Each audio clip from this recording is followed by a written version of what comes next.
Hi guys, and welcome to episode 2 of Exploring Persist Online. So first of all, just a quick update. I'm probably going to change the format a little bit from the stream recording into more of a classic YouTube video type style. The episode 1 I felt was a little bit chaotic, right? It was just a recording of my streamer. It was a little bit all over the place, and I felt that wasn't really fair for the YouTube audience.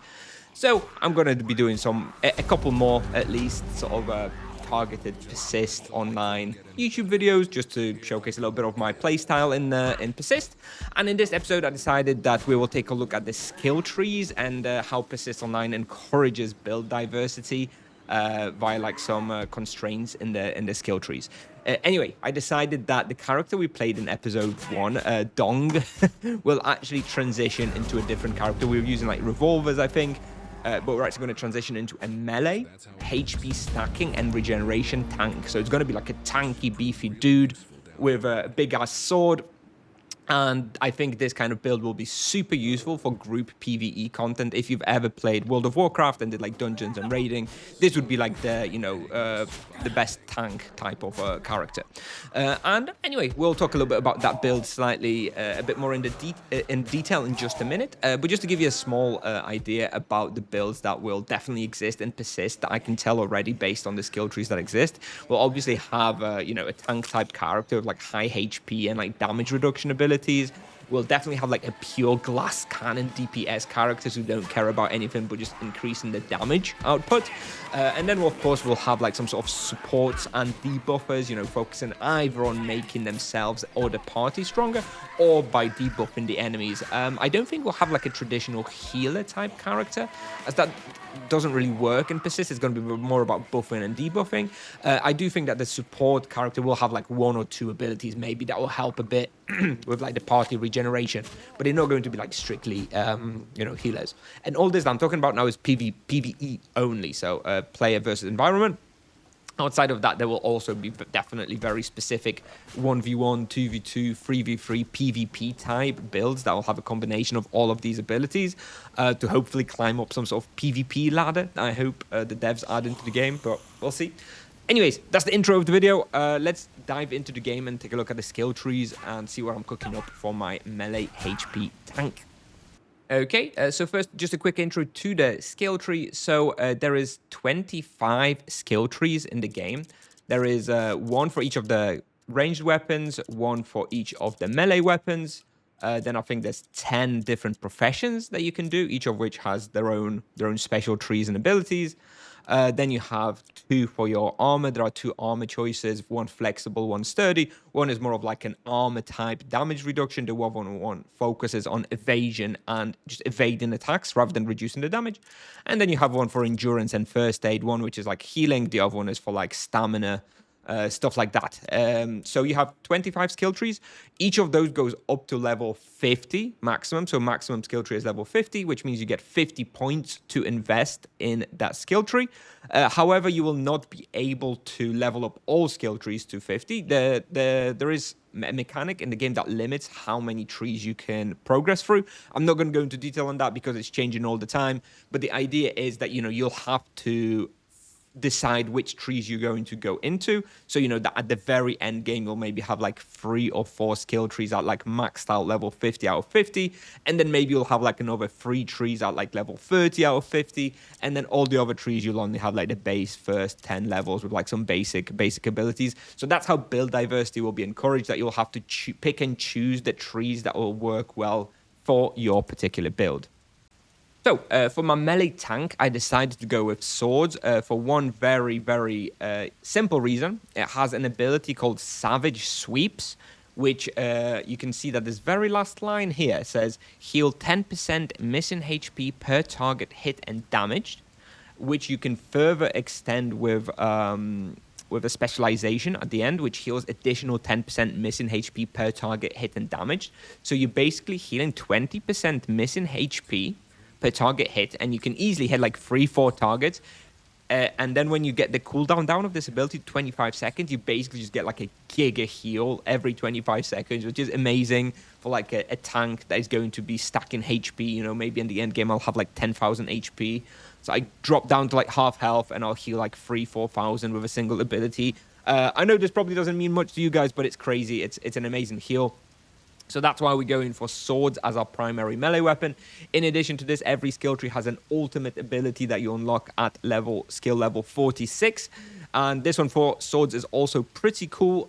You get your next 3 attacks against targets in melee range will deal 300% DPS.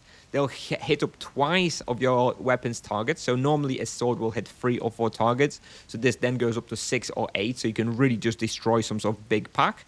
It applies paralyzed. That basically makes them stop moving. And you also get 100% evasion during those attacks, which means you basically avoid all damage throughout those 3 attacks, which is also obviously very, very nice. In addition to this, we're going to be focusing construction, electronics, and mining in the profession. So, for example, in the construction, I'll just show you. You have a passive here, which increases your damage reduction rate and by up to 20% when you have this one maxed out. You also have a nice physical debuff removal ability here. So there are physical and mental debuffs in the game, which are, like, you know, either slow you down, make you deal less damage, whatever, just debuffs in games, right? So this one lets you remove a physical debuff, which is very, very helpful. It also has a ability called Tough as Nails, unlocked at skill level 16, which gives you a damage reduction that scales up to 30% if you invest in it. And this is flat damage reduction. This is basically 30% more damage reduction. So instead of taking 100 damage, you take 70. Very, very good flat damage reduction. Obviously going to be very strong, scale very, very hard. So that's majority of the construction I'm interested in. In electronics, we have a very cool passive called Electric Field. When you hit by a melee attack, deal a bunch of damage back to your opponent every 5 seconds. Obviously, as a melee character, we'll be triggering this a lot. Increases our damage pretty significantly through just a passive ability. In addition to this, it has a very nice healing ability called Med Pulse Unit, which is like a little spawn. You stick a little thing on the ground. It heals you for 2.5% max health per second. However, you can increase that through the passive here to 5%, and also the specialization increases the lifetime by 10 seconds, so you can end up having this thing last 20 seconds and heal 5% max HP per second, so you basically get 100% max HP heal over 20 seconds whenever you use it. Again, very, very strong. There's not very much healing and regeneration in this game, so anything like that is very, very good, especially for tank type characters. Then in mining section here, we get, what do we get here? We get a nice melee attack, just basically a little bit of DPS. It goes up to extra 300% active DPS, extra 400. So basically this is just like a strong attack that hits everything around you. And in addition to this, it has another physical debuff ability, which also heals missing HP. So you've got an ability that removes all physical debuffs and heals you when upgraded for up to 50% of your missing HP. So this, coupled with the little bot that's healing you, coupled with the savage sweeps from the sword ability, means we just have lots and lots and lots of healing. Very, very nice. In addition to this, even we also can invest in the first aid tree, which increases our max HP. It increases the impact of our consumables, which heal us. And it also has another ability that removes physical debuffs and heals 20% of max HP, and also gets you 50% regeneration, and that's at base level. Also gets even stronger at max, and also has a very good group content type ultimate. You can resurrect the player if he dies, which normally otherwise is not possible. If someone dies, they die. This is the only ability in the game that I'm aware of that lets you resurrect somebody that dies in your group. Very, very useful. So that's basically the core of the build that we are going for with this melee HP tank. In addition, a couple of other things to talk about when it comes to this build. So there are on green plus, so like good items plus, you start getting modifiers on the items, random modifiers. A good item like I'm showing you right now has 1 modifier. Then there's above that there's a blue item which has 2 modifiers, a purple item which has 3 modifiers, and also a legendary item which also has 3 modifiers. This one, just to showcase you here that I managed to loot, has the Vitalize and increases the maximum HP modifier, which gives you up to 1k HP. You can roll this modifier on 3 different item slots, so theoretically you can get up to 3000 max HP from gear, which is obviously going to be best in slot for like a tank type character. HP stacking, so we're going to be going for that to increase our maximum HP.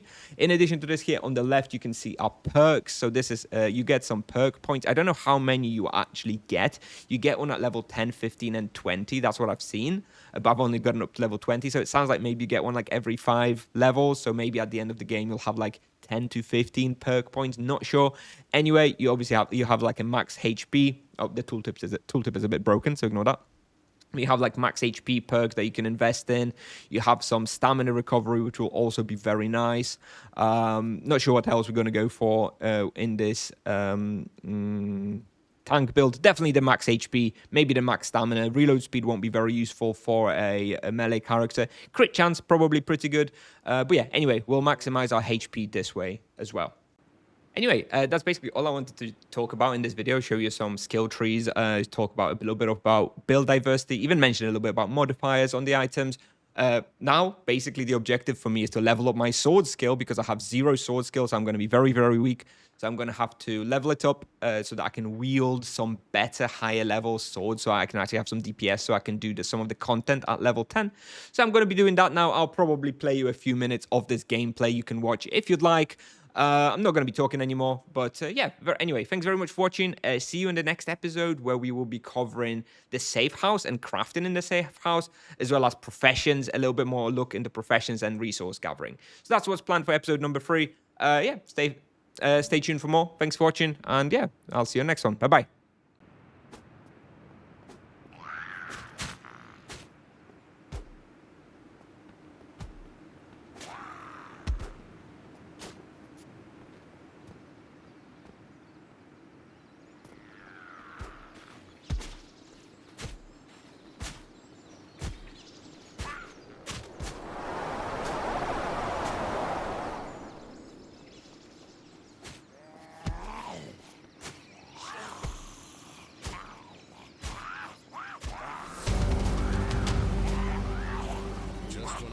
Couldn't get any better. Here I go again.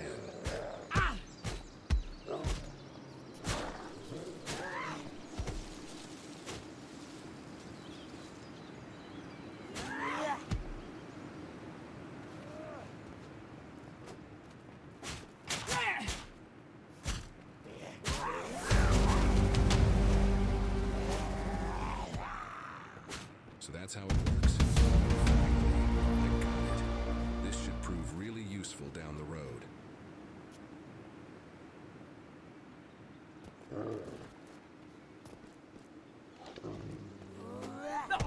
Slowly getting the hang of this survival thing.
That's one less. For now.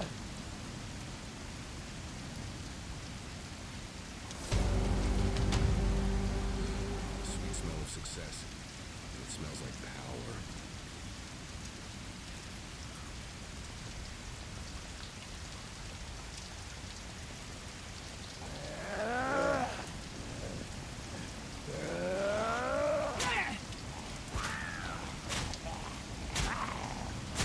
Gotcha. Just doing my part to reduce the zombie population.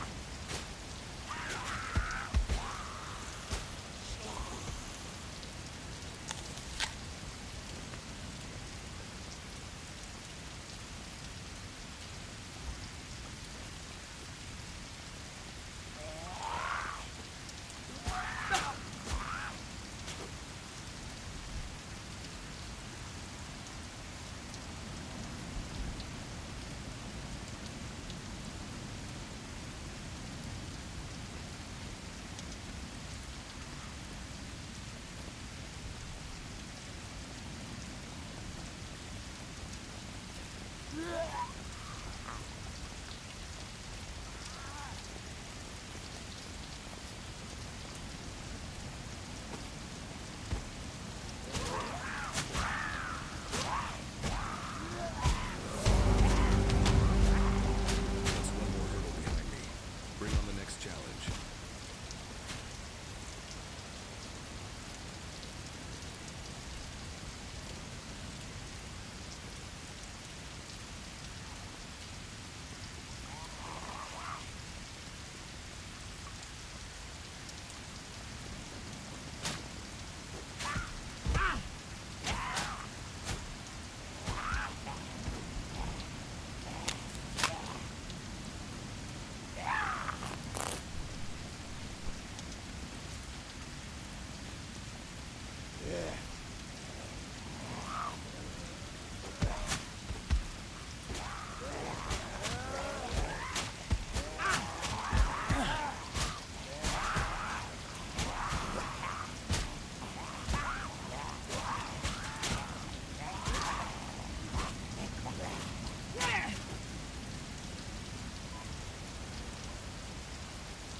No loot worth my time. Filters on duty.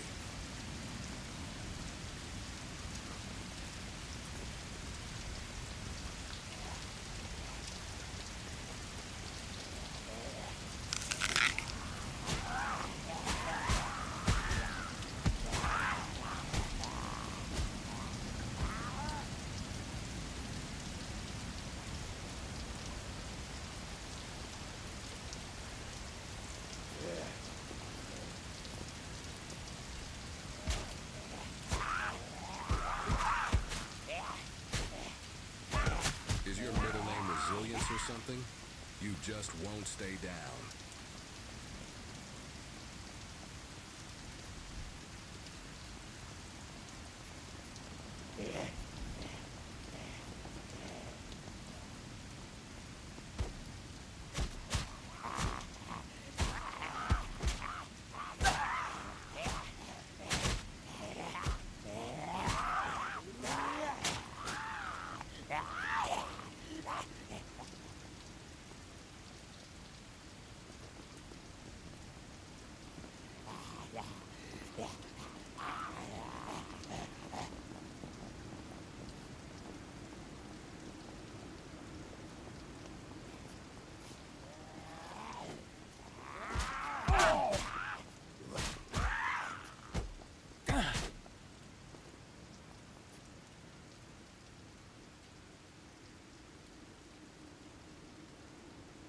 No room in that backpack anymore.